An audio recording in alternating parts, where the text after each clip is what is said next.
Hardcore boxing fans don't want to wait for Deontay Wilder left to take on fellow unbeaten heavyweight title holder Anthony Joshua.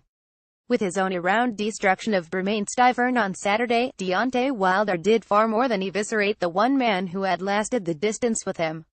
He finally, after all these years of searching, waiting and wishing, set off a siren's call for a heavyweight super fight. Yes, even casual sports fans are now clamoring for a summit heavyweight meeting between Anthony Joshua and Deontay Wilder, two mountains of men who also happen to double as the biggest punchers in the sport. Sure, we've had some Floyd Mayweather fights that have crossed over into the mainstream, but those bouts did nothing to lift the sport long term. Only a heavyweight title tilt can truly invigorate the masses, and in Joshua and Wilder, we have the requisite dance partners. Two handsome guys who look the part, own incredible physiques and perhaps most importantly, are at the peak of their respective careers. But will boxing jump in its own way once again by letting this fight marinate? As Bob Arum once put it in the heavyweight division, you're always one punch away from disaster, and that's why Eddie Hearn and Al Haymon need to come together to consummate a deal now. No interim fights, no build-up, just make the fight. Because after Wilder emphatically laid waste to Stiverne with 3 devastating knockdowns, the fight couldn't be hotter. The former heavyweight title holder was left unconscious, his head resting on the bottom rope as referee Arthur Mercante Jr. had to rip Wilder off his beaten foe.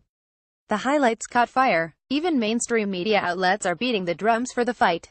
And of course, what boxing usually does in this situation is make us wait. They made us sit around 5+ years to watch Floyd Mayweather and Manny Pacquiao waltz for 12 rounds. They made us wait more than 2 years to watch Canelo Alvarez and Gennady Golovkin deliver, and more, in a thrilling bout.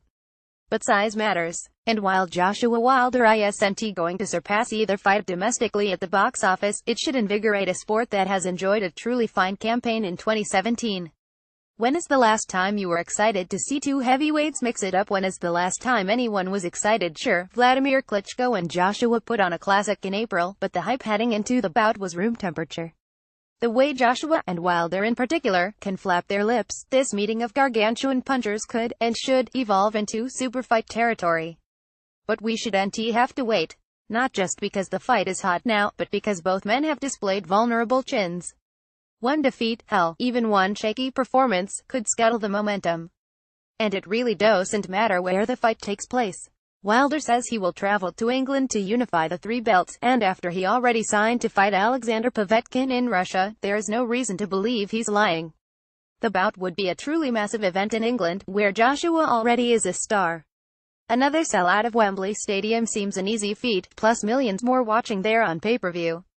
Wilder is trying to get to that point, and Joshua wants to be a star here, too.